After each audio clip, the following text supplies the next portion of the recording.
right, this is the Daily Strike with your host, David Sheminsky. I have a special guest here today, the man of critical thinking, Jon Maloney. How we doing? Doing all right. Yourself? I'm doing very well, man. I'm good. Had some fish tacos, had a previous conversation with you. We did, yeah. So, over a beer. Over a beer. I mean, I didn't have a beer, but... Oh, that's true, you didn't. We cheers. I had a Coke, so something, right? I had a delicious beer. What kind of beer? It was a Three Floyds Gumball Head. Good choice. Pretty tasty. Good choice. I wouldn't know about the taste, but I know it's a good beer. Okay. Awesome, man. Awesome. So let's talk about you, man. Who is Jon Maloney? Who is Jon Maloney? Okay, well, so, you know, I got involved with, that's just why I'm here, with intelligence speculation, because I'm a huge science nerd. I'm just a huge science nerd. I'm currently a PhD candidate at Northern Illinois University in physics, and I've just always had a huge passion for science. And I have my upbringing. I have a parent who dabbles a little bit into I shouldn't say dabbles. They're kind of like full blown into like the conspiracy theory, pseudoscience, alternative medicine type realm. And I was raised with it. Oh, also like anti-vaccine, anti-GMO. And I was kind of raised into this, and I actually spent a good number of years working in the complementary and alternative medicine field. Anyway, there's some good there. It's certainly not all bad, but I came across quite a bit of nonsense, and I would engage in, like, I really got super big into online like debates and stuff like that on on Facebook and Reddit. And I was digging through the science because I'm like, oh, I'm a science guy. Like, I was looking up all this science, and I kept coming up like empty-handed. Like, I came up against people like that really, really knew their stuff, and like people who worked in the field and were like actual researchers, and they were explaining to me like how I was wrong. And I was like, no, you got to be wrong. You got to be wrong, because you know I have to protect my beliefs, right? Right. So. I spent a number of years working in this, and eventually I realized that like I was just like wrong. And then you saying believing in the things that like your parents thought, or like the belief systems that I was kind of indoctrinated in because of my one parent, right, whom I would say I was more attached to growing up, and as an adult like listened to a lot because she's a doctor. Right. So there's some authority, credibility, weight that gets carried along with that. So, and then 2016, you have like the rise of fake news and like all of this anti-intellectualism where experts don't know anything anymore. And Google knows it all. Yeah, Google knows it all, stuff like that. So I was like, it's like I got to do something here. I've got to build something that can help people to kind of dig through the nonsense, because it just appears as though we're like super lacking in this particular area. Yeah, I mean, I'm gonna say I'm guilty of like there's times where I don't know like what's wrong with me, and my anxiety will kick in, and I'm like, just Google it. Google knows. But really, I mean, dude, nobody's perfect. That's the thing, is like I tell people, you can only do the best that you can, and you're not going to know everything. So you just have to embrace that. And even me, I mean, I've been studying science for over a decade now, and I mean, I will still admit that I don't know everything, and I have to go and ask other experts and like outside of my domain of expertise, their opinion on things, or what does the evidence, the scientific evidence, what is it communicating? Because I just don't know. I mean, nobody should ever think that they need to know everything. It's physically impossible. 100%. Yeah. We learn something new every single day. No, exactly. Like, yeah, I mean, every person that you interact with is an opportunity to learn something new, right? Nobody knows everything, but you can more or less be guaranteed that the person you interact with is going to teach you something. But anyway, yeah, that's kind of who I am. I'm a huge science nerd, and I also, one of the reasons why I built intelligence speculation is because I just want to make some sort of positive impact on society. Before I got involved with intelligence speculation, my life kind of fell apart, I don't know, like 2.5, 3 years ago at this point. And stemming off of that, like that one parent, I was working in a family business, which is a dental office, and there was a lot of pseudoscience that was done in that office.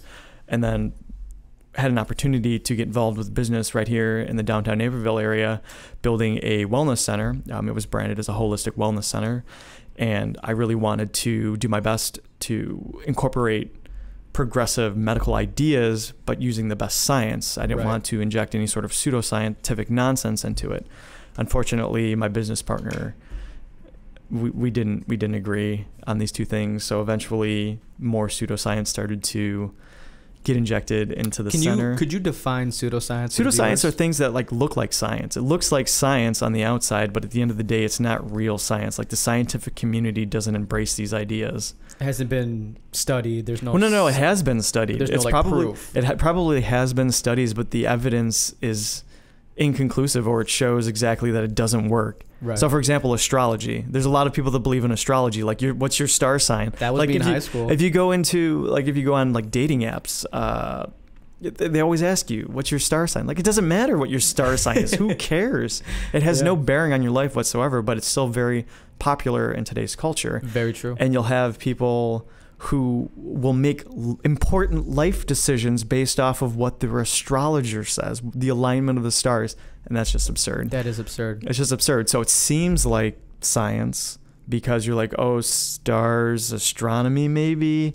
But at the end of the day, it's just pseudoscience. It's not. I almost feel like a hypocrite, to be honest with you. I have a tattoo on my back of a tribal Taurus symbol because You're a Taurus. I'm a Taurus. Yeah. Okay. Like, it's fun, right? Okay. Yeah. It's fun. I'm an Aquarius. You're a Taurus. This person over here is a Sagittarius or Cancer. It's fun to kind of identify whatever your star sign is, but at the end of the day, it has really no bearing on who you are as an individual. Right. And people probably let that shape them. Like you said, it's like people are shaping themselves based on and what someone made up. Yeah. I mean, Sips tea. Yep. You shouldn't let it dictate your life.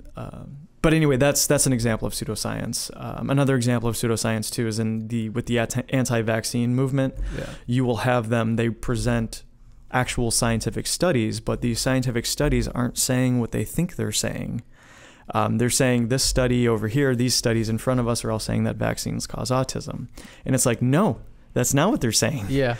You talk to any expert in immunology, they will go through, or an expert in experimentation, so a PhD, they'll go through it and be like, no, that's not, they'll break it down. Like, this is how science works. This is now what these studies are saying. So stop pretending that these are what these studies are saying. So that's another example of pseudoscience. Interesting. Yeah. And the whole vaccine movement too, I think it's crazy because I just read up on it all the time. And correct me if I'm wrong, but I think there was just like an outbreak of, I don't want to say it was measles or something because of people in the anti-vaccine movement. Yes. So what happens is, so there's something called herd immunity, which basically means that you have to have a certain number of the members of your population that are vaccinated to make sure that you don't are in a good position to not spread these infectious diseases. So when you have anti-vaccine hotspots, then all of a sudden it's basically like a chink in the armor. And then these infectious diseases can take hold, and then they just spread like wildfire, particularly measles, because it's highly infectious. Interesting. Yeah, actually, I just watched I can't remember what podcast it was. Actually, it was a Joe Rogan podcast. He was interviewing this doctor. I can't remember his name. But he said that a lot of these diseases are frozen right now. They're frozen in the Arctic or whatever. Okay. And with global warming and ice melting, these diseases such as like the Spanish flu and like the diseases that killed millions of people in the 1800s and early 1900s, with the rate we're going, they're gonna come back because they're stuck and they're frozen right now, which is great. But the minute that they unfreeze, it's hell breaks loose, because we don't have those vaccines for those things yet. So it just makes you think. Well, not yet. So should we prepare for that though? Like that's a huge. You can bet that the scientific community is already preparing for these, and governments are as well. My cousin is finishing up his PhD in epidemiology. So for those who don't know, epidemiology is the study and hopefully prevention of infectious diseases, along with degenerative diseases like cancer and autoimmune issues. But his specialty is in infectious diseases such as the flu or measles or things of that nature. So the vaccine is an incredible tool. You know what's crazy too about the vaccine is that it's completely preventative. It falls under the umbrella of preventative medicine or preventive health. And a lot of times in the holistic medical community, you'll have like a lot of those people are anti-vaccine and they promote preventive health measures, but the vaccine somehow is like the tool of the devil or something like that. Like I just don't, I mean, You know, I can laugh at it now, but I know and I understand what it is to be fearful because I was a part of that community, and I did question the safety of vaccines for a very long time. But after looking at it for years now and talking to people within the scientific community, I mean, I'm not concerned about it at all. In the same breath, though, I want your audience to know that vaccines, like any other sort of medical intervention, they're not 100% safe. And they're also not 100% effective. So, but we do risk-benefit analysis on these things. So the benefits of vaccinating the population far outweigh the risks. So yeah, like with any sort of medical intervention, there's always a small percentage of the population that is going to experience a side effect. Yeah, there's always going to be, it's like trial and error almost. You know, you try to put it in the most positive manner to the public because, I mean, you don't want just the negatives to go out, but my girlfriend and I had. Well, people are hardwired for negative news. Yeah, just because of what's going on and what they see and hear. Well, no. But just in general, we're hardwired because from an instinctual standpoint, you're going to be hyper alert about things that are a threat to your life. True. So when somebody says that this could potentially, you know, kill you or cause your child to have autism or cause you to be debilitated for the rest of your life, even though statistically, if you look at the numbers, it's like 0.001% of the population or something like that, like 1/1000th, or maybe even smaller than that. People are like, well, there's still a risk. There's a risk with anything. I mean, you walk down the street, there's a risk. The food you eat, risk. So driving here today for this podcast was I have a higher risk of dying in a car accident than I would if I went skydiving. That's crazy. That's crazy to think about. No, it is. And I went skydiving once, and it was insane. And I don't know if I'd ever do it again, but it was cool. I would definitely. I want to skydive, but I just had this conversation with Jake and Matt. I saw a video on Facebook. This dude went up in a blimp, took his shirt off, threw his parachute off the blimp, took his pants off, and like he jumped off with no parachute. I mean, he had people with him that had parachutes on. Okay. But he's just like, fuck it, like I'm jumping off, like that. I don't know, man. That made me like question. Like I want to go skydiving because I'm bet it's a shirt, like it's a hell of an experience. But yeah, that dude's crazy. I don't want to be that crazy. That's not skydiving. I mean, that is like an extreme stunt. I mean, I wouldn't call that skydiving. So when you go skydiving for the first time, I mean, you jump in tandem, so you're with an expert that's done thousands of jumps probably, and it's fairly routine. There's a whole science to it, how they pack the chutes, and accidents do happen every once in a while, but with the skydiving, I mean, the risks are very low. Yeah. I mean, so like flying. I mean, flying's kind of scary, right? You don't have any control over it. You have a pilot up front who's... You're relying on two pilots. Yeah, exactly. And there's this big-ass machine that they're operating, but statistically, flying is far more safe than driving your automobile. So I actually did a little bit of research online for this interview about pseudoscience, and a couple of things came up, and I was confused. I'm like, how is this a pseudoscience? How is it considered that this is pseudoscience? Okay. And one of them was the 2012 phenomenon, where people are like, oh my God, 2012, the world's going to end, we're all going to die. What do we do? Like, I'm just confused on how that ended up on the list. I mean... Well, I obviously didn't make the list, okay? So I'm just going to speculate on this a little bit, but... A lot of people looked to what the Mayans were doing. So the Mayan calendar ended in 2012. So that's why they thought that the world was going to end. And I'm assuming what they did was invoke some sort of ancient alien type of conspiracy theory and passed it off as science to the general public. And there you have it. There you have it. There you have it. And we were all fine. You know what? Okay, so going back to my more pseudoscientific roots, I was concerned about 2012.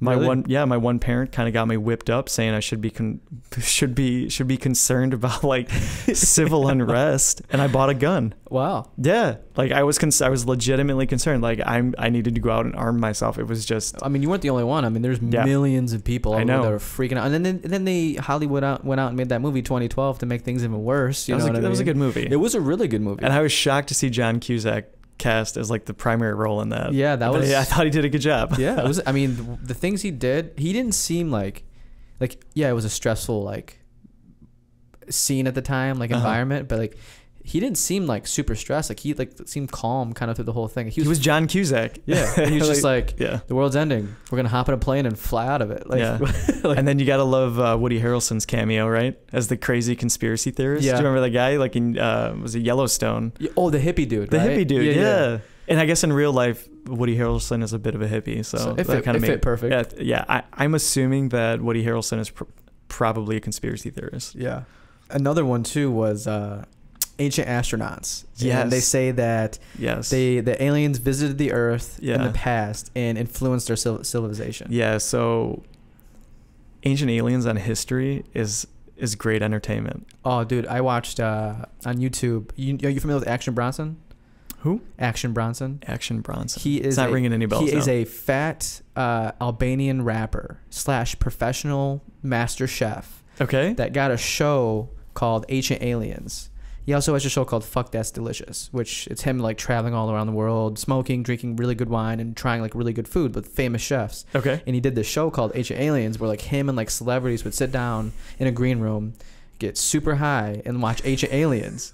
And like I'd watch it because like I just thought it was so funny. Yeah. Like, you know what I mean? But it's just interesting to see like, did they really like all these carvings and like how the pyramids are built, like just things like that, like that crossed my mind. Like no, so the way it's presented, it's very convincing to the average person. Okay, and you actually have credentialed individuals, but the problem is that what's happening here is that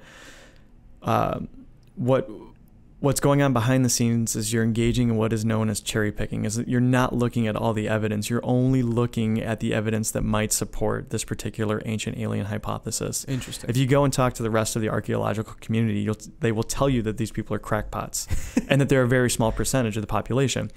For example, like I can find a PhD in immunology who will tell me that vaccines causes autism. Okay. I can find that person. I know that person exists.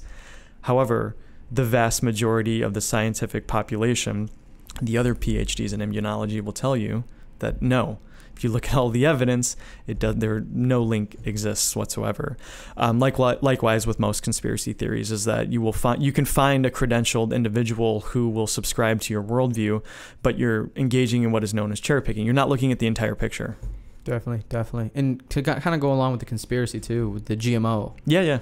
Which I thought was pretty interesting. I did some research, and a lot of questions online is, do GMOs cause cancer and autism and stuff like that? And what I found was that it doesn't. Yeah, it was called fact or myth, and that was a myth. Mm-hmm. And there's been no evidence that proves that GMOs cause cancer. Correct. Yeah. And the reason that idea comes up is, well, the animals that you're killing and you're producing these meats and whatever from meats and stuff, they're eating these GMO crops or whatever. Yeah. Is it ethical? Is it safe for us? Is it safe for them? No, these are good questions. Okay, because GMOs just broke out into the scene in the early 90s. Okay, so they've only been around for 25 years or so in the mainstream, as in like out there in the world for the general populace to consume. Now, they were studied for years, like decades before that, but they actually didn't come out to market, and they're like being grown out in the fields and distributed to the population for consumption. So this is a legitimate question. This is a new technology. You need to make sure that safety is there and err on the side of caution. Obey the cautionary principle, as it's called. But they've been studied for decades now, and all of the evidence by the experts conclude that no, they don't cause any of these things. They're perfectly safe to consume for humans. And when I say expert consensus, it's really important for the audience to know that a scientific consensus is not just a group of scientists getting together in a room and deciding based off of their own opinions on something. What it is a consilience or a conglomerate of evidence. So you go through all of the evidence, all of the studies that have been done across all of these different fields of science. You sift through it, you make even more robust studies, and then the evidence all points to supporting a certain hypothesis or leading to a certain conclusion. Interesting. And this is what a scientific consensus is. So it's really the expert becomes a conduit for what the evidence is pointing to. I don't want a lot of people think that it's just my opinion on it. It's not my opinion. It's me communicating what the evidence is telling me. And that is the cornerstone or the backbone of what the scientific method is. Very true. I really like your point. Another question too with the GMOs is people are asking, do they harm bees? Do they harm butterflies that pollinate?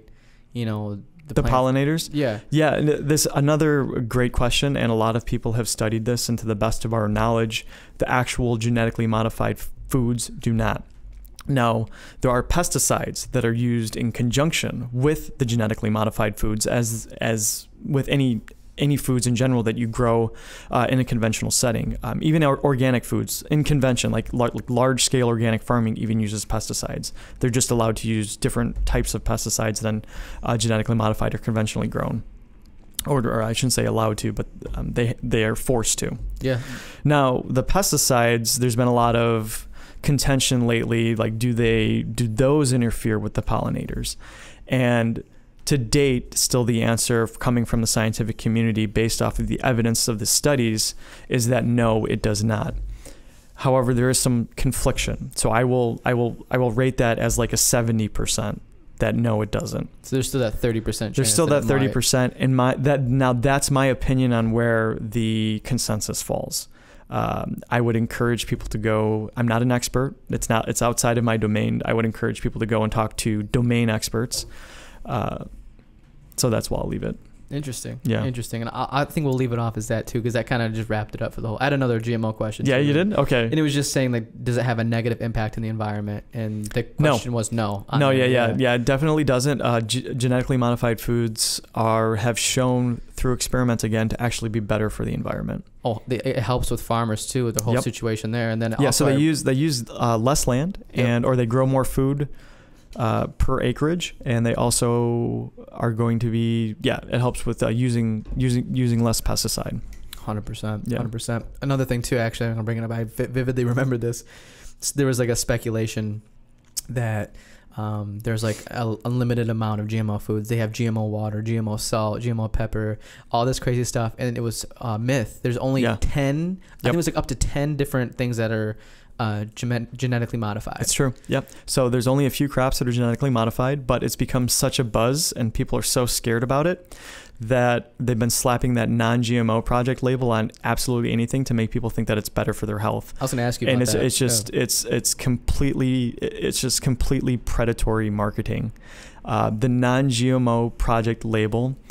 So I've done some research into it, and not only do they not guarantee that the food is not genetically modified, but it's just nonsense. It's nonsense fear-mongering, because we know that GMO foods you don't need to avoid them. They're not. You don't. They're not as bad as they make it seem. Yeah, they make it seem like it's really, really bad for you, like it's going to give you cancer, it's going to give your kids autism, or like it's killing the bees, or it's destroying the planet essentially. And the opposite is true. It's actually the reason they do it is to try to improve farming methods so that way it doesn't cause such a negative impact on our environment, and we're able to feed our population. So the non-GMO project label, again, they can't, if you go to their question and answer page on their website, they can't even guarantee that the foods that they put that on, like the real foods, are not genetically modified. So it's a nonsense label that you just pay for to make you feel better inside. No, seriously. I mean, and you pay a premium for that. Yeah. They will upcharge you for that label. You pay a premium for it, and it means absolutely it's worthless. So you're talking about the GMO conspiracy, and speaking of population too, actually I read something online that, and I'm kind of on both sides for this, because we had a conversation in philosophy class. I keep calling it philosophical. It's philosophy. Well, you had a philosophical conversation in philosophy class. Yeah, there we go. There we go. But what they're saying, what I read online, which it's just online, they're saying that our population is growing at an alarming rate. Mm-hmm. That we're at 7.3 billion, and by 2030 we'll be at 9.9 billion, and they're scared that they're going to be able to feed the people, this and that. But then, you have people like my teacher, they're going to argue that we're actually growing at a slower rate, because people in my generation, they're not having kids. Yep. They're not getting married. They're being more self-efficient rather than relying on a partner. Yes. So there's like two different arguments to it. Like, how do you feel about that? Because go to the evidence. What does the evidence say? And probably the person that's going to be communicating the evidence better than anybody will be an academic. Yeah. So your professor. Yeah. And that happens to be the case. If you look at the evidence, population growth in first world countries has expanded. No. First world. It's gone down. Yeah. I mean, I'm sorry. I'm thinking. No, third world. Yeah. So third world, you still have people having like 6, 7 kids. That's because they have high child mortality rates though. So if you look over time, as a country becomes more industrialized, the birth rate goes down. Yep. So the growth of our population, while it is on an exponential curve, so very, very high, it is declining, and we may not actually have what's known as a population bomb, where at the end of and you see this in like financial markets and otherwhere, when you have an exponential or parabolic growth, then at some point you reach a peak, and then it does a double peak, and then it drops off. In this scenario, you would have like massive amounts of people dying of whatever.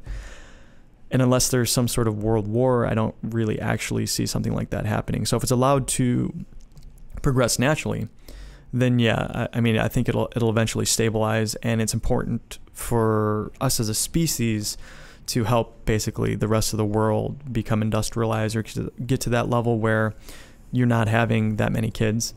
And if you look at so going back to what your professor said about birth rate and it actually decreasing, and like looking at our generation, if you look at our parents' generation, they had a higher birth rate. It was like over 2. It was like 2.5 or 2.4 kids per couple. Yep. We're below 2 now. We're at like 1.7 or something like that. Yeah, it's low. For our generation. So you're talking about a swing of 0.7 to or 0.6, 7 point swing for average birth rate, or average number of kids per couple.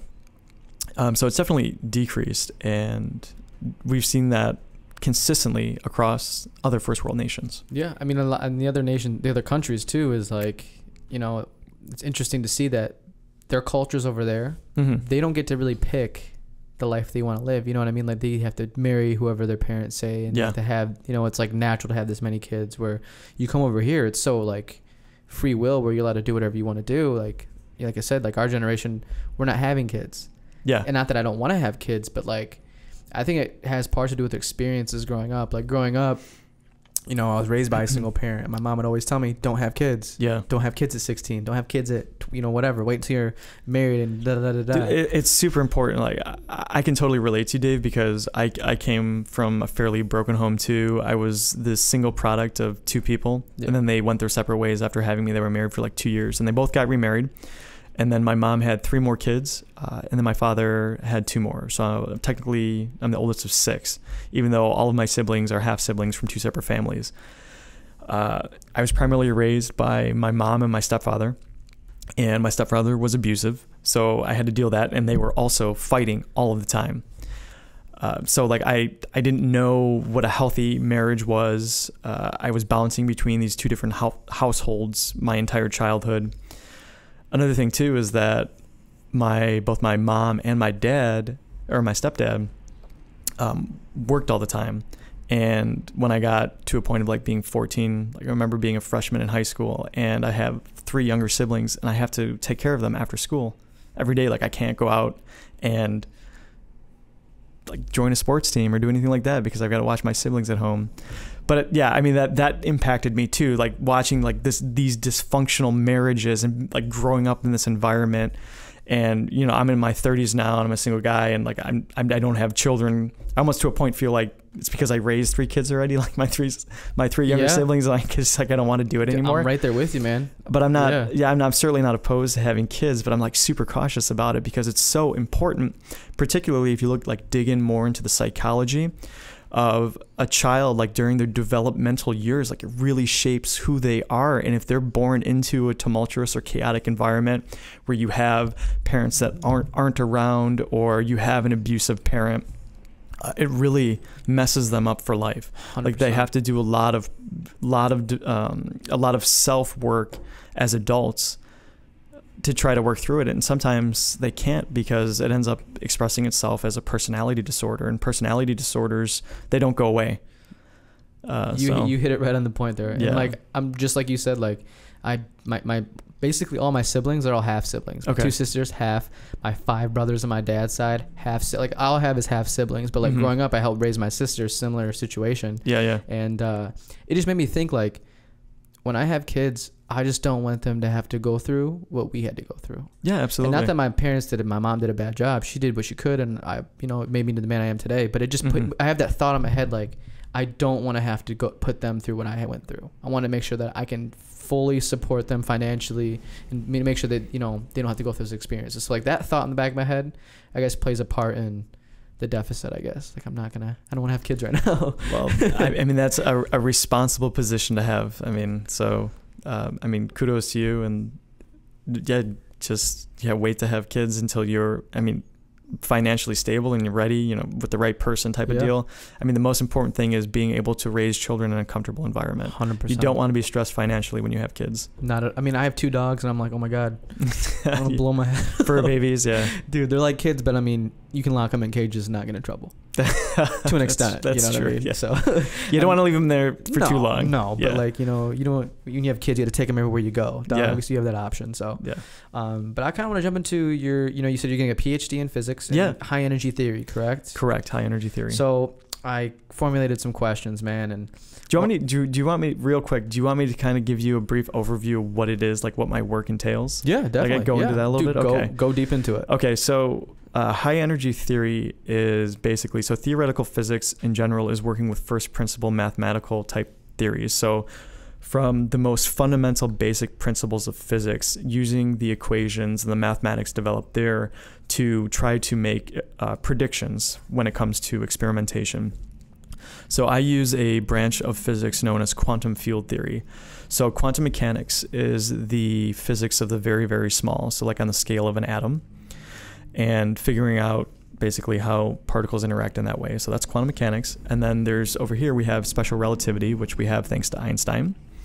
And special relativity is the physics that's developed for objects that are moving close to the speed of light, because we have observed, this has been observed experimentally and derived theoretically, but that when objects move closer to the speed of light being 3 times 10 to the 8th, so that's a 3 with 8 zeros after it, meters per second. So that's not feet per second, that's in meters per second. So that's like really, really fast.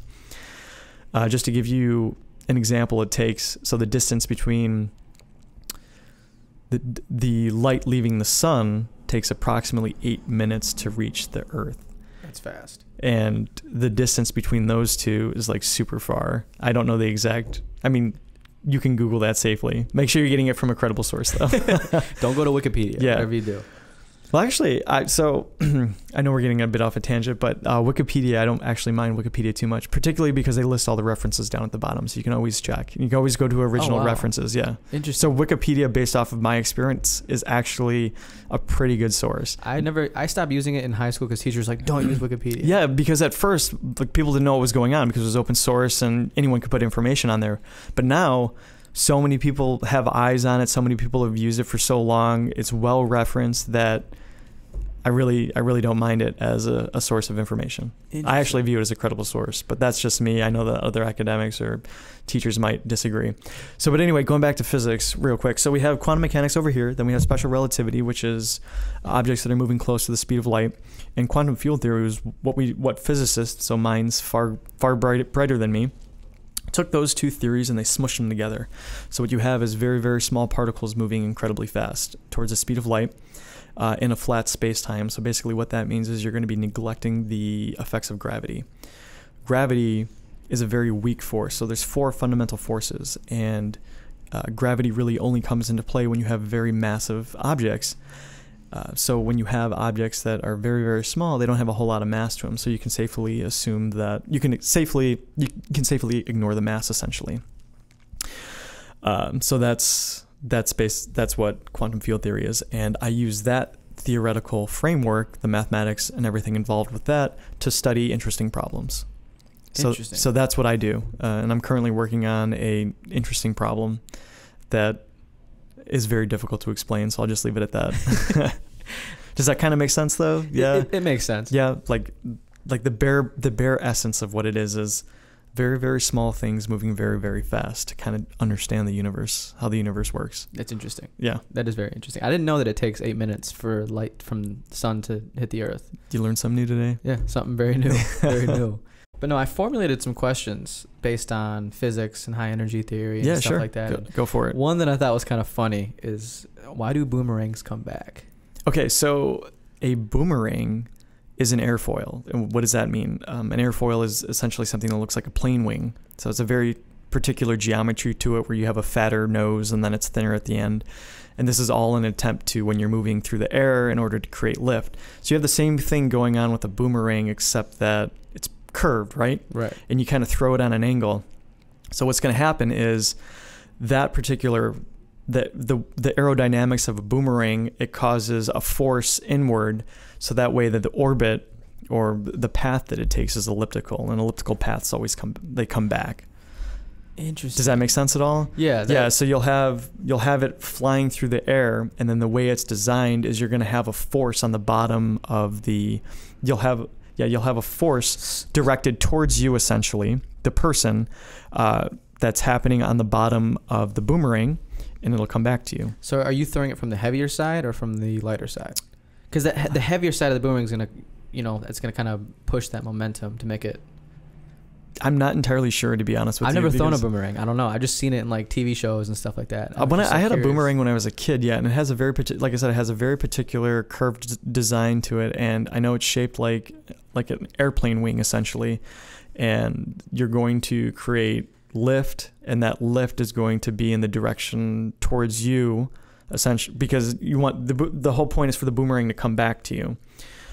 So then the force is going to be directed towards you, so that way that the boomerang is pushed into this type of orbit, shall we say, that brings it back to you. Okay.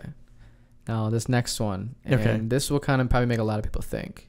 How did life begin? We don't have an answer for that. We don't. No. I mean, we have... There's theories. Yeah, we have hypotheses. There's speculation involved, but we don't have a definitive answer on how life began. Makes me think. Makes me wonder, how did this all start? And I think it's fun when people get into that argument. It's a deep question. People are like, I think, an explosion happened and boom, we're here. And no, the higher power did it, or God did it. My favorite is, I think, it's called, I think it's transpermia or panspermia. That's it. Panspermia? Panspermia. I've never heard of that. It's a hypothesis where life didn't originate on Earth, but it came from somewhere else. Oh, so someone brought us here. Not necessarily that. Maybe it was a comet or something like that had life on it, and we were transplanted here by that comet. Not necessarily that like ancient aliens came and dropped us off. that'd be right. Or or that we have engineers. Where's that? With Prometheus. You ever seen that alien movie? I think so. It's the prequel. It's called Prometheus, where they kind of describe these. They call them the engineers, and they're architects of life, and that's why. Yeah, it's pretty crazy. That sounds crazy. Yeah. So I mean, I suppose it's a possibility, but we don't have any evidence that support the hypothesis. But we also don't have any evidence that say that it couldn't be that either. Interesting. That is very interesting to think about. Although we haven't found any sort of intelligent life anywhere else, so yeah, very true. Maybe they're hiding. How would they get here? But why would they hide? I mean, there's so many different ways to take this.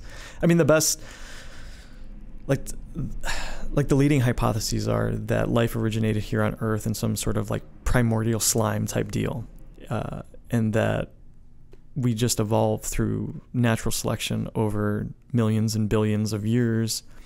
And that the reason why that there should be other intelligent life in the universe, because it's so unbelievably big, but they either if the intelligent life did evolve somewhere else, they've either like eliminated themselves, essentially like they've just destroyed themselves, and they haven't made it over a pivotal hump, or they're so far away and haven't developed the technology to be able to traverse vast distances. Actually jumps into my next question too, is are we alone in the universe? Mm-hmm. And I don't think so. I'm a firm believer that there's some, it's either aliens or something else, because like you said, the universe is too big. There's so much it's way too out big there. Yeah, it's just way too big. You know what I mean? And I actually said this in one of my other interviews, is I had a professor in high school that tried to tell me or convince me that some of the most influential people in the world were aliens. What? Yeah, like reptilians, right? Oh, like that's dude, I was dumbfounded. I was like, what are you who is this? talking about? Who is this? It was a professor in my high school. Yeah, okay, so he's a teacher at high school.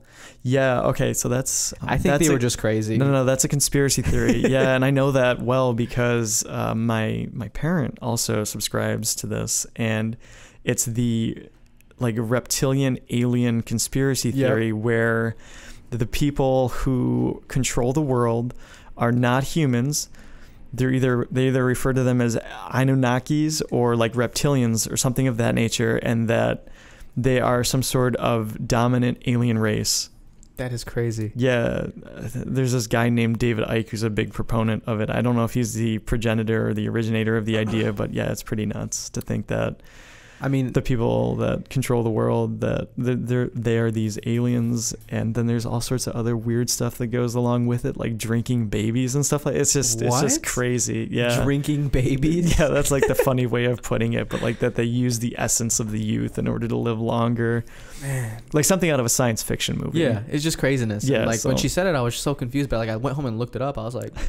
And because the one person she said that she thought that she was truly convinced was an alien. I'm not going to say the teacher's name. I don't want to, No, yeah. But it's best not to use names. Albert Einstein. She's like, Albert Einstein was an alien. There's no way he was that smart. Like, how are you just going to downplay his intelligence like that? Like, Einstein wasn't the vast majority of the mathematics that Einstein used to develop the theories of relativity, both special and general, were already developed. All he did was put them together, and he had people nipping at his heels for it. I mean, so to think that Einstein was the only person that had these ideas is not true. So he wasn't as big as they claim he is. He's a brilliant guy. Don't get me wrong. Brilliant man. But there were other people who were developing these things, and he just got to it first. And he was pretty close to being beat. Very close. Yeah. It's like that, if you ain't first, you're last.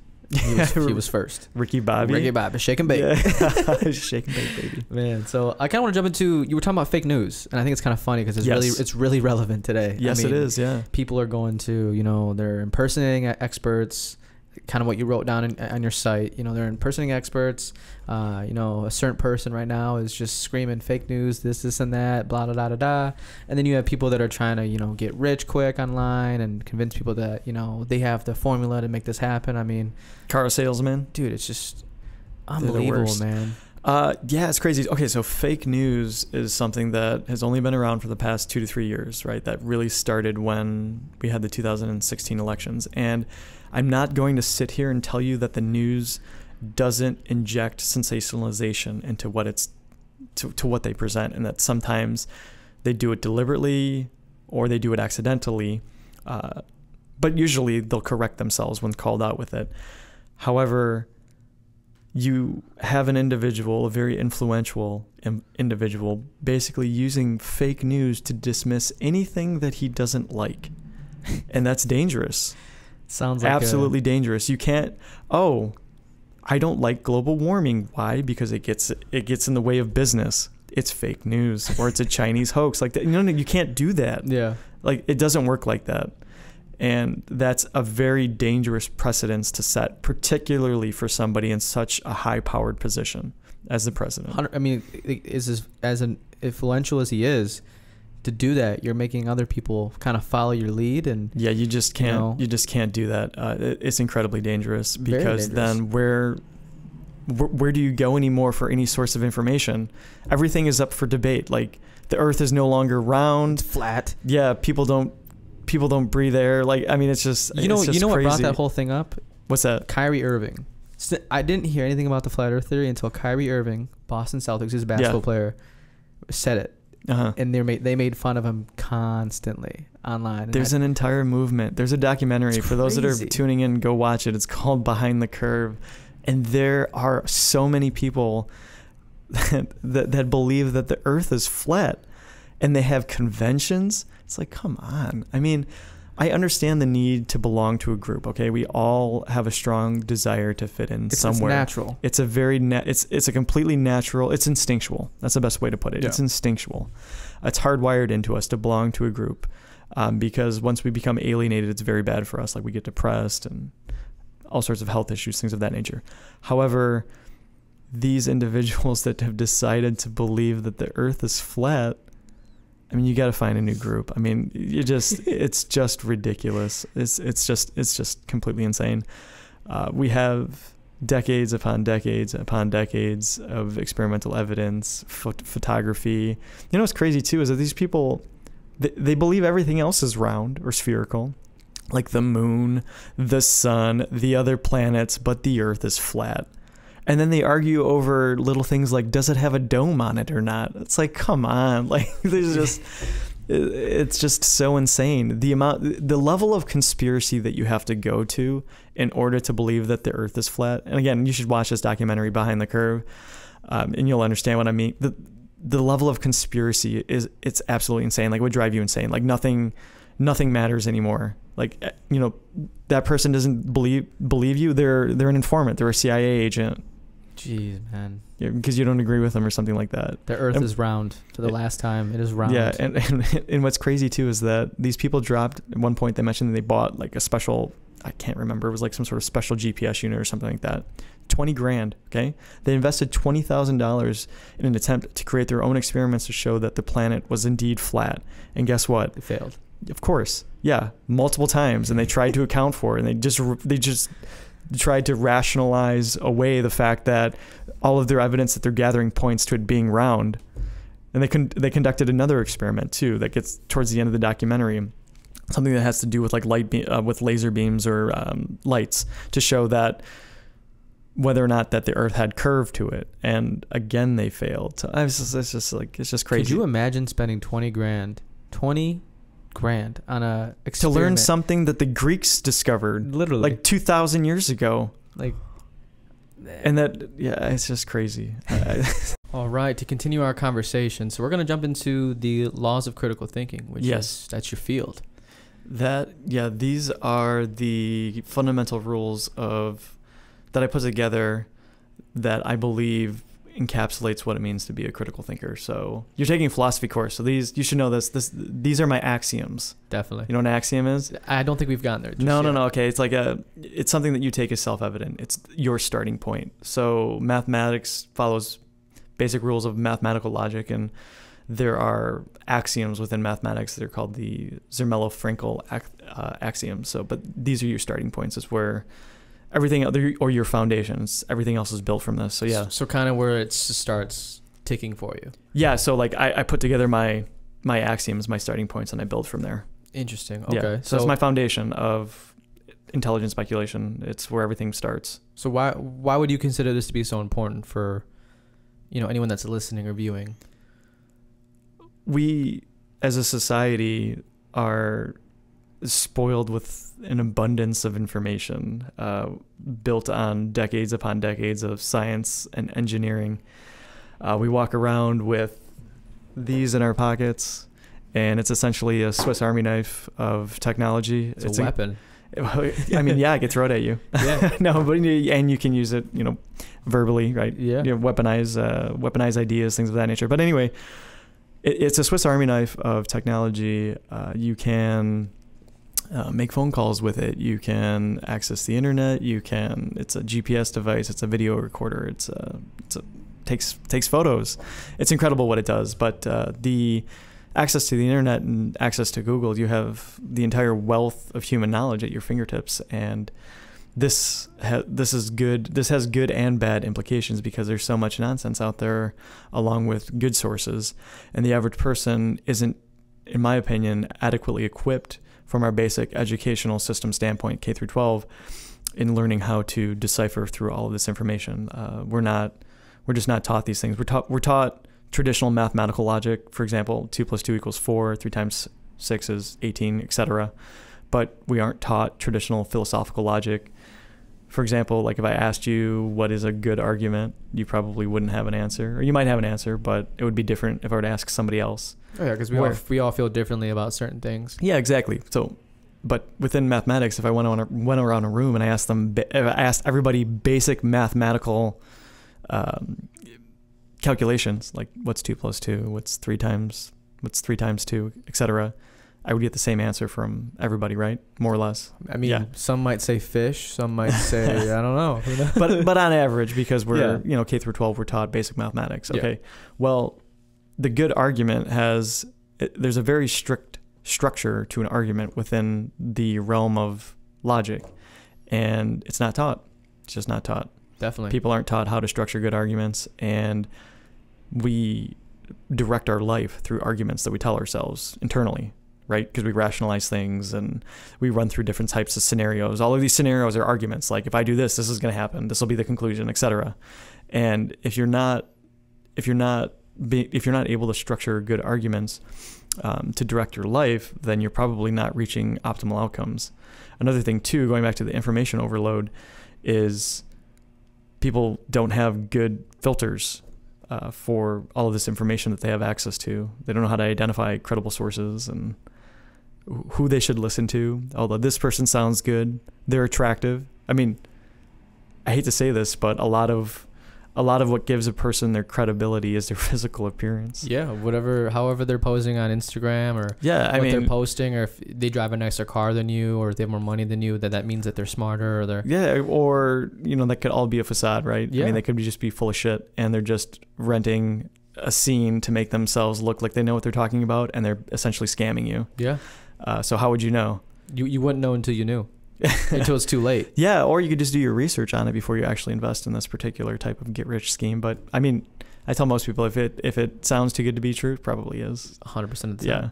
But anyway, going back to the laws of critical thinking, the reason why I developed it is because I just feel as though society needs to get better at thinking critically, that the average person needs to develop this skill set because it's going to be highly, highly valuable in everyday life. So what kind of steps would one start to take? Yeah, so I'll go through a few. Let's see here. So the first law of critical thinking is that you need to know how to structure a good argument. And basically what that means is, going back to what I said earlier, is there's a strict structure to it, and then there's also differences between good and bad arguments, and it has something to do with how you structure that particular argument. Now, as far as what you need to do to learn this material, it's actually all on my website, currently available for free in blog posts. Now, not absolutely everything is up. It's still in development, but the foundations are laid out in the first 4 blog posts. So the first blog post, what is critical thinking, where I actually go through the laws of critical thinking in that particular post. The second one is how to structure a good argument. The third one is what is a good argument, and then the fourth one is the logical fallacy and when to reject an argument. So those kind of lay out the foundation for everything moving forward, and then it's just refinement from there. There's a bunch of terminology and things that people need to be familiarize themselves with. So that's the first law, and then the second law of critical thinking, let me see here, is basically you need to understand logic. And that includes the various argument types. So there's 2 primary types of argument. They are either deductive or inductive. A deductive argument is structured in a way where the truth of the conclusion is absolute. So that means that basically, if you structure it in this particular way, and the premises, so basically this is what you're going to use to support the conclusion. If the premises are true, then the conclusion absolutely must be true. An inductive argument, these are more or less the types of arguments that you would encounter on an everyday basis with people, is that if the premises are true, then the conclusion isn't absolutely guaranteed, but it has a very high probability of being true. Interesting. Yeah, so you need to understand that. You need to understand what logical fallacies are, the 2 different argument types. That's the second law, and then moving on from there, the third law of critical thinking is that you need to understand what are known as cognitive biases.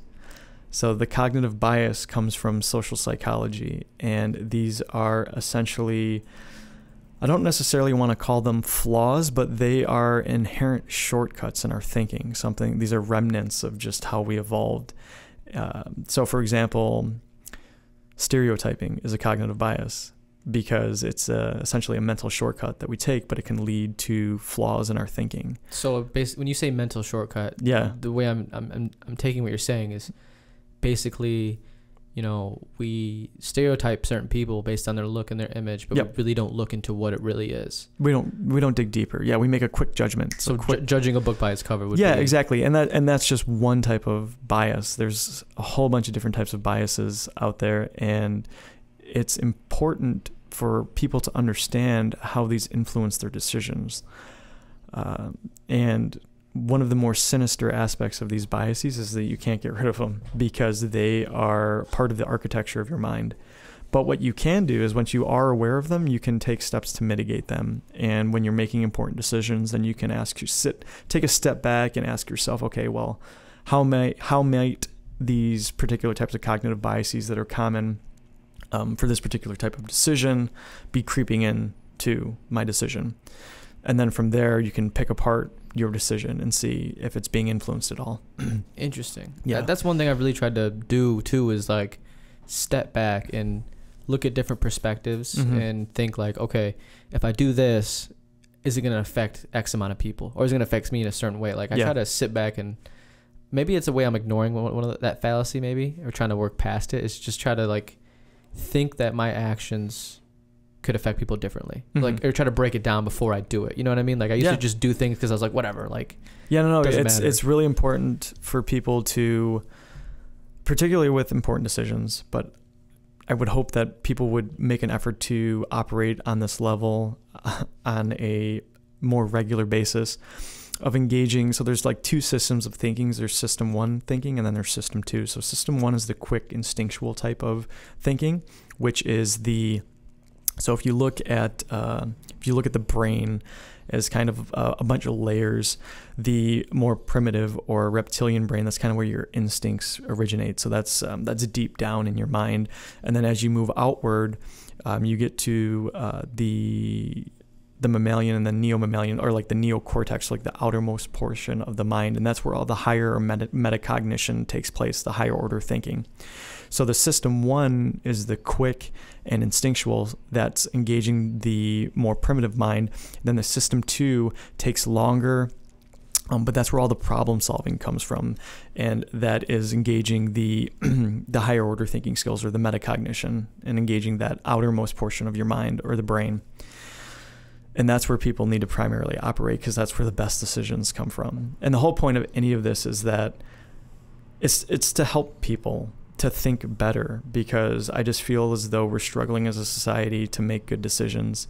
And if you make better decisions, it should lead to better outcomes. Yeah. I mean, do you think people are making a lot of these decisions based on things they view in a certain way?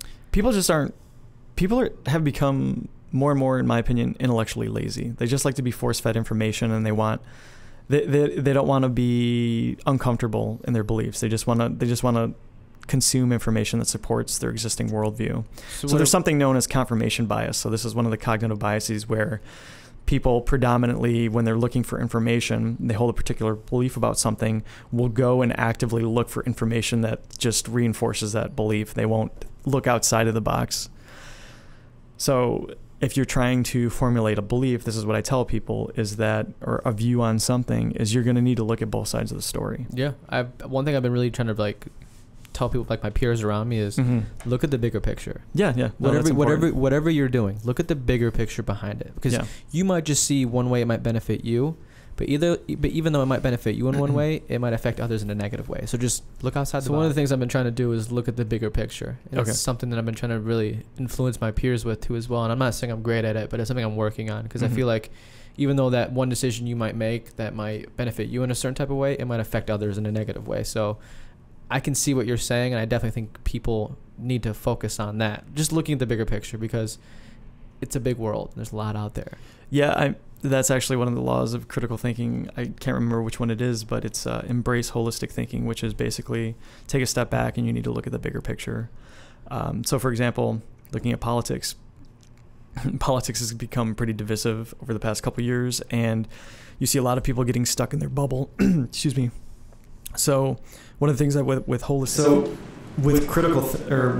holistic thinking in politics, I recommend that people try to stay more towards the center, meaning that you don't skew super hard right or left, that you try to stay more towards what I call it, the rational middle, and you attempt to look at the other side, look at the arguments coming from there, and communicate to one another. Don't just encapsulate yourself in a liberal or conservative bubble. You need to get out there. You need to talk to everyone. Yeah. What's happened a lot is with these, with social media, is people get stuck in these echo chambers where it's just people reinforcing your like ultra liberal view or your ultra conservative view, and that's just not good, because once you get stuck in those bubbles, then you can't have communications with people. You can't talk to the other side anymore, because they seem, I don't know, like they're almost like they're not one of you. They're not part of your tribe. They're the enemy. It's like us versus them type of mentality. It's like these are your fellow Americans. At the end of the day, you're still Americans. Yeah, you're human beings. We should honestly be trying to come together to build a bigger piece of exactly. So, yeah, definitely need to take a step back and embrace this holistic thinking, the bigger picture view. Not to go on a different tangent, but I feel like that's the way they kind of try to control us. That's like a huge way I feel like they try to control us. Conquer and divide? Yeah, conquer and divide. I think that there's probably some of that going on, but I don't want to engage too much in conspiracy. Yeah, we won't go too deep there. But that could be an effective way to control populations, and I think that it is. Definitely. So. Well, I think I guess we'll leave the rest of the laws for people to look into. Yeah, exactly. It's very interesting. I mean, it's something that like everyday life that we do, but we don't even realize we're doing it. Yeah, a lot of people react emotionally, and emotional decisions are quick, and they give you an answer, but there's no guarantee that it's going to be like the best answer. But in general, emotional decisions are decisions you come to regret. Yeah. And when you calm down and think about it later on, you're like, oh man, that was probably not good. Yeah, I've had a lot of moments in life where my temper's flared. Yeah. Because emotionally, and you said things that you regretted, and then later on you had to apologize for them. 100%. And there's probably been times where I haven't apologized. Yeah. You know, and I regretted that because.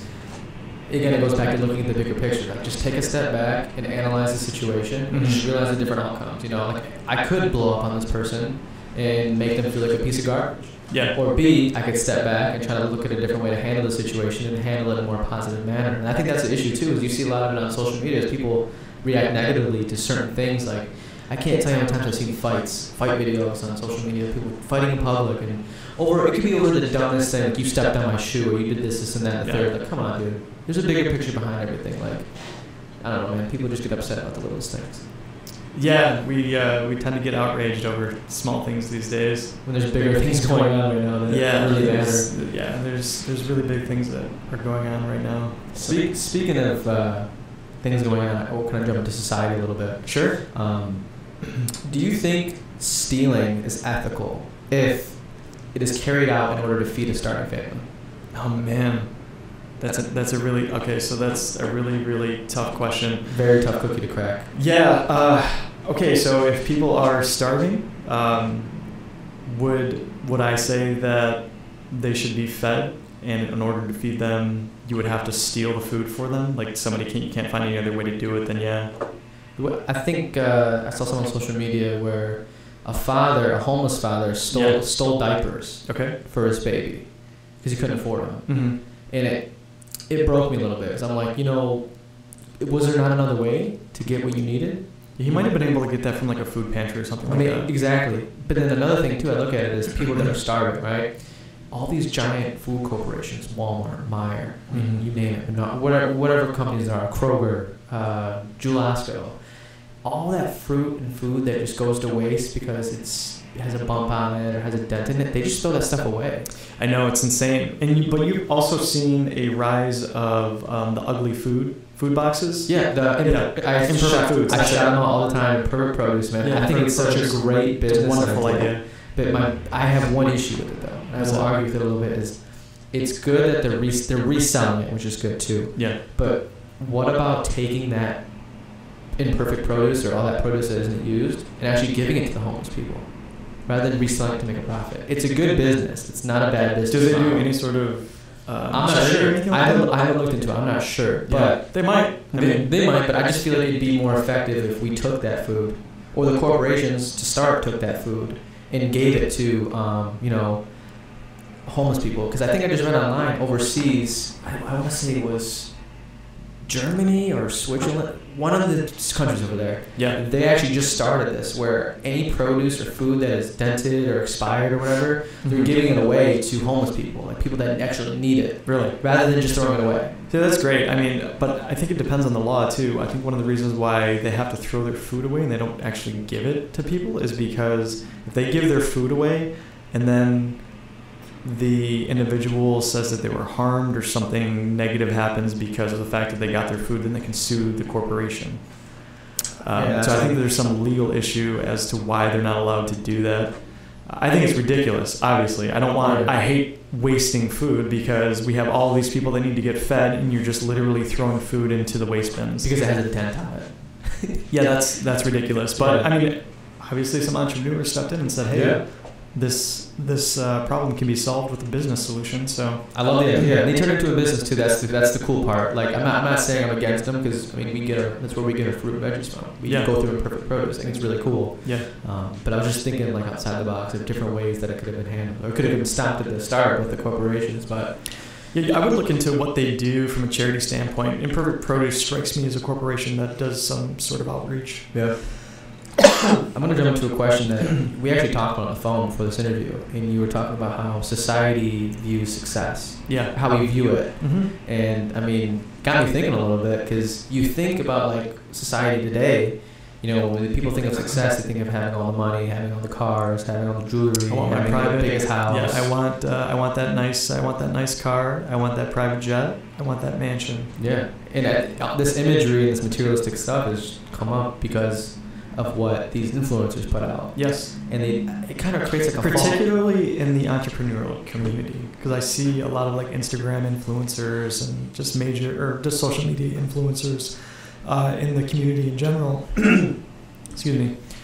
And it's all of this flashy materialistic stuff. You talking about those get rich quick guys that are like not all the get rich quick guys, but I mean I do see a lot of flashiness associated with entrepreneurialism sometimes. Yeah. I mean, don't get me wrong. Not all of it. I'm not saying it's all like that, but there's I think a lot of that. I mean, don't get me wrong. Like I want a nice car. Like my dream car is a Rolls Royce. Like it's just my dream car. It always has been. But I don't know, man. I think there's more to life than just the flashy things. Like, well, here's the thing. The point of like me trying to redefine success is not to shame anybody for wanting things. Okay, it's just to reevaluate what success means, because I think over the past 100 years or so, in our ultra-capitalistic society. Oh my God! I'm in a car right there. Yeah. Okay, so like I just feel as though society, particularly our ultra-capitalistic society here in the United States, needs to take a hard look at what it exactly means to be successful. Is it the pursuit of material wealth, financial wealth over everything else, where, you know, whatever it takes to get there? Or is there more to life than flying on private jets, having a yacht, you know, having a house in the Hamptons, having a, fat checking account type of deal? I just feel as though over the past 100 years, since like the Industrial Revolution, that we've really been indoctrinated with this idea that success in our country is just like ultra materialistic consumerism, and that we should take a step back and reevaluate that. I agree.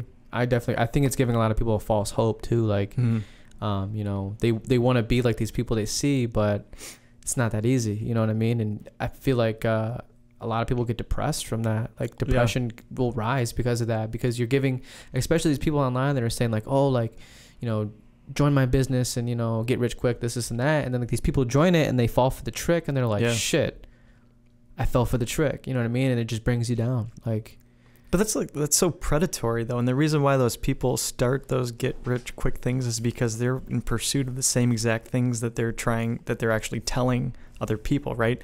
They're out there wanting to make money off of you, teaching you how to get rich quick because of this like predatory type of capitalism. And it's just sad. And I'm not like promoting socialism by any means. I'm just saying that perhaps we should reevaluate capitalism. All right, man. So we're going to kind of wrap up things here, okay? So I have a couple more questions for you just before we wrap up. Absolutely. If you could choose any 3 people to have dinner with. Any 3? Any 3. All together at the same time. Same time, okay. Sitting down, having a nice steak dinner with a nice fine Cabernet. Uh-huh. And a nice steak joint, candles lit. The vibe is right. Who are the 3 people? I'm going to go with Aristotle, Leonardo da Vinci, and Nikola Tesla. That's an interesting mix. Yeah. I feel like that'd be a really good conversation, though. It'd be an amazing conversation. I think my mind would be sufficiently blown for the rest of my life if I were able to get those 3 in a room. I say my 3, dead or alive. I would go Leonardo DiCaprio. DiCaprio, okay. I would go Tupac, and then I would go Michael Jackson. Okay. Weird mix, but No. That's good. I definitely feel like they all have some crazy worldviews. So why DiCaprio? I think mainly because of the role he played in Wolf of Wall Street. Okay. It was just a really interesting role to play, and I feel like he did it very well. And I don't know. I just think he learned a lot from it. I don't know. Okay. I think he's a great actor, honestly. I feel like he's been stubbed a lot of times for awards. Undoubtedly, so. Leonardo DiCaprio is one of the best actors of our generation. I think he's in his late 30s, so yeah. That means he was born in the 80s, sometime in the 80s. But yeah, I mean, undoubtedly, that guy is super talented. He finally won an Oscar, though, for his Revenant? Yeah. Revenant. I thought Wolf of Wall Street was it. Man, he was good. That was a really good movie. It was an amazing movie. Like I could watch it multiple times and not get sick of it. Yeah. Yeah, we had conversations earlier about success and what it means. That's kind of like when I think of what capitalism has given us is like the epitome of success. I think that's Wall Street, the yachts, going to Monaco. Yeah, just the insane amount of money. He was making $1 million a week or whatever at his peak. Yeah, crazy. Yeah. You know what? I'd add 2 more. I would have to do a dinner of 5. I'd want to have. Okay. I would want to have Samuel L. Jackson. Okay. And Denzel Washington in there too.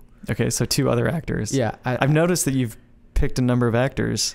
Yeah, just interesting people. Okay. I definitely have to. I definitely want to ask Denzel about his character in the movie Flight. You know what I'm talking about? I know the movie. I've never seen it though. Dude, so that movie's crazy. Is it good? It's not. It's a good movie. It's really deep, but you know what? I've seen bits and pieces. That's the one where based on a true story. Yeah, he's an alcoholic, right? Alcoholic pilot, and he has landed the plane in the. That's a true story. I believe it's a true story. Yeah, it's based on a true story. Really? Yeah. Okay. All right, that's crazy. He could have beat the case, but he's such an alcoholic. At the end of the movie, he got like super, super drunk before the court case and went in there and was like, I'm an alcoholic. And that was it. Yeah. That's all she wrote. Yeah, I do think I've seen bits and pieces of that movie. Good movie. Yeah. Denzel, another Samuel, both of those guys are amazing actors. So great actors. Yeah, very, very good actors. Now, are you a fan of Marvel comics? Like Marvel movies? So I'm not a huge comic book guy, but I am super into the Marvel movies. I really enjoy them. I think they're great. I like the fantasy aspect of it. Yeah, it's probably one of my favorite movie series to date, honestly. Is there one in particular you like want to be? Yeah, okay, so for me, it's always been I've been drawn to the characters that are more human, or that are basically human, but then they use their financial resources or ingenuity in order to essentially make them a superhero. So for example, like Spider-Man obviously got bit and then he turned into Spider-Man, so that's like something kind of supernatural, right? Yes and no, because I think, okay, if we're talking about the Tobey Maguire Spider-Man, yes, he got bit. Okay. But if you're talking about the new Amazing Spider-Man, I believe he was still bit, but he built the web machines. Yeah, okay, Spider-Man doesn't make the web himself. Like, even the Tobey Maguire had to have, like, his special web cartridges, but in order to, like, climb up buildings and have these kind of, like, superhuman strength, there was some sort of, like, getting bit by a radioactive spider or something like that. I hate spiders. Yeah, or look at the Incredible Hulk. So he was exposed to an intense gamma ray beam or whatever, and then it altered his genetics to the point where he can turn into the Hulk. That's when I wouldn't want to be. Yeah, that'd be kind of scary, right? I just couldn't be that angry all the time. You're a ticking time bomb, and at any moment you could turn into a 10-foot tall, maybe taller, I have no idea, 10 feet tall, 6 feet wide, hulking green monster. Could you imagine being out to dinner with those people we talked about, and then all of a sudden they mess up your asparagus and you just just get real angry? That'd be kind of crazy, yeah.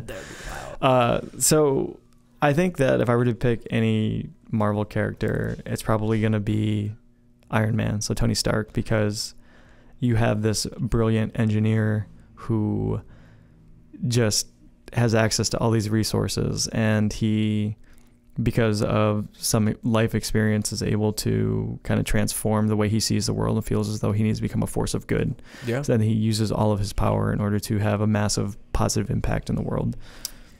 Interesting. So it's a good choice. I think it would have to be Iron Man, because he doesn't have any sort of superpowers. He's an average guy. Well, I'm gonna say he's an average guy. He's certainly not average because he's very intelligent, but he is just somebody who was like, yeah, I'm gonna do some good in the world. But didn't they take his heart in the first one, and he had to use or what did they take? They didn't take his heart out. So what happens is he is exposed to a bomb, one of his own bombs, and he gets shrapnel in his heart. In order to keep the shrapnel out of his heart, they use a electromagnet. So it's essentially a magnet created by a current in order to keep the shrapnel out of his heart. Then while he's in the cage, he upgrades to a tiny fusion reactor, nuclear fusion reactor. That's the arc reactor. Do you remember that? Yeah. Okay, so it's essentially like a miniature version of that, and that creates a magnetic field as well. And he inserts that into his chest instead, because if you noticed, the first model that other older like scientist like gentleman makes for him is attached to a battery. So he has to walk around with a battery attached to his chest essentially all day in order to create the current that generates the magnet to keep the shrapnel out of his heart.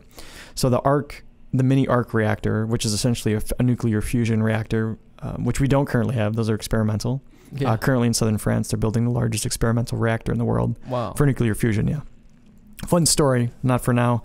I actually lived in southern France for 7 months, looking to be a part of that project. That's awesome. Yeah. So anyway, yeah, and then he uses that to it generates an incredible amount of energy output-wise, and then he creates the Iron Man suit in those caves somewhere in the Middle East. And then breaks out. Kills everybody and flies. And the rest is history. Awesome, man. So, one of my final questions for you. We've both been in the service industry. Both are in the service industry. Yes. Do you have any crazy stories? Crazy okay, encounters? So I've delivered pizzas for like 1.5 years, 2 years, and there was this regular customer that I would deliver to, not super regularly, but every once in a while I would get this customer, and every time I would deliver to their house, I knew I was going to get a good tip, but I was also going to get punched in the face, metaphorically speaking, by ammonia when he opened the door, because I swear to God, they had a house full of cats and dogs, and they probably let these animals just go to the bathroom all over the house. I mean, it totally reeked every time I opened the door. I would just get a blasted in the face with what smelled like intense cat piss. So, jeez. Yeah, I don't even know how you could live in that and just you'll get used to the smell, I guess, eventually, but then that would probably lead to all sorts of like health issues. You can't, I mean, breathing that on a daily basis chronically is not good for you. Couldn't be. No, I wouldn't think so. So yeah, that's kind of my crazy, I guess, service industry story. I'm gonna one up you. Yeah, gonna blow my mind. Yeah, this is actually a pretty crazy story. All right. So I used to manage a restaurant about 2 years ago, and this family came in. It was a really big dude, like not like big strong, like he was just a fat guy. And he couldn't fit in this booth, and they had his wife and his 2 kids with them. So his wife and kids were in the booth. He was sitting on the outside of the booth in a chair, and they're eating or whatever. And we had these salt and pepper shakers that you couldn't open them. Like once they were out, we threw them away. And I was a manager on duty that night. So they're eating their food, and the server comes up and gets me, and she's like frantic. She's like, "I need you right now. This table's pissed off." Like da da da da. I'm like, "Okay, I'll go talk to him." So I go to talk to him, and the guy's like, I found a hair in my food, this and that. And then he shows me the salt shaker. And inside the salt shaker, there's a hair in the salt shaker. And okay. I'm thinking in my head, like, how the hell did that get there? Because these don't open. The holes are so small, like it would take a crazy amount of effort to get the hair in there. Okay. So I hear him out. And I'm like, okay, like I'll be right back. So I go to the office. I check the cameras. I'm like, did this guy put his hair? Like, did he? You know what I mean? Did he take the time to put his hair in the salt shaker? So I look. He did. He literally took the time to rip his own hair out, put it in the salt shaker to try to get a free meal, like $200 meal to be exact. Oh my God. So I walk back out and I'm like, hey, like, listen, I know what you're trying to do. Like, that's not going to happen this way. Yeah. So this guy decides to make a scene, and he's just like, you're being racist. You think I'm a gypsy, this, and that. Starts screaming at me. And think I'm a gypsy? Yeah, like, I didn't even say that. And the restaurant's full, so people are looking at this guy making a scene. So then he goes to, like, grab my shoulder, and he falls out of his chair. Like, his chair slips. He falls, hits the ground real hard. Boom. Uh-huh. Everyone's like, oh. And he starts saying, you pushed me out of my chair, this, and that, like screaming at me. And I'm just like, dude, I didn't even touch you, dude. You touched me. All over a hair that he put in a salt shaker. We had to call the cops to get him removed. Didn't pay his bill. Like, that was probably the craziest customer service thing I've ever had to deal with. Yeah, that's definitely crazier than what I just said. Yeah. I mean, cat piss is crazy. Yeah. But this guy's crazy. Like, why? He should have won some sort of award for acting. Yeah, that was, dude, probably the best acting I've ever seen in my entire Really? life. Like Yeah. he literally like went to touch my shoulder. I bet you that's not the first time that he's done that. He's probably not. He sounds like a veteran. Yeah. He's probably done that a number of times. Didn't work on me though. That's no good. way. Yeah, no. You made sure to check those cameras. Yeah. It's a $200 comp. I'm not having that on my right? My report. All right, man. To leave it off and finish up, what is something that you want to leave people with value right now? To leave off, anything, any type of advice. I mean, the best advice that I could give right now, I suppose, is if I were to tie this kind of into everything that I'm doing with intelligent speculation, it's that you need to embrace the fact that you're not going to be right all of the time. Your current worldview will most probably change if you embrace personal development, which everybody should, because again, we don't know everything about the world. So the best way to kind of stay ahead of it and have a worldview that's predicated or built upon accurate information is to continually update it. So you need to embrace what's known as intellectual humility. And that is, again, you're not going to be right all of the time, and that you need to be open to the possibility that you're wrong. It's very difficult to do because people want to guard their belief systems. They cherish them. It's part of their identity, but it's okay to be wrong. It definitely is okay to be wrong. So I guess that's kind of the essence of all of this, is you're going to be wrong, and it's perfectly okay. Yeah. Nobody's not going to know. You can't know everything. That's a great way to leave it off. I mean, I totally agree with you. I mean, that's one thing I had to learn very hard, is that I'm not always going to be right. It's okay to admit that you're wrong. Because admitting that you're wrong, you're actually taking a step further. You're actually getting ahead rather than falling behind. I'm right. This, and that. It's not how it works. Yeah, saying you're right all the time is actually like a profoundly arrogant position. Very. Very. Like, I can't tell you how many times, like, even right now, like, I look back at certain things that I've done in my past, and I'm like, wow, that was so wrong. But I thought it was right at the time. Yeah. But I guess it comes with time and experience. You learn. That's very true. And I feel like it's best to learn the hard way with that type of stuff, too. Yeah. And you work through it with personal development. I mean, a lot of your audience, lifelong learners, embrace personal development. So just continually update your worldview, and it's okay to be wrong. Definitely. Well, I want to thank you so much for joining the show today. Episode 7 with Jon Maloney. Critical thinking, intelligent speculation. Check them out. I'm going to put some posts and some tags here in the video, so make sure you check it out and learn a little bit. Thank you, guys. Have a good night. Thank you.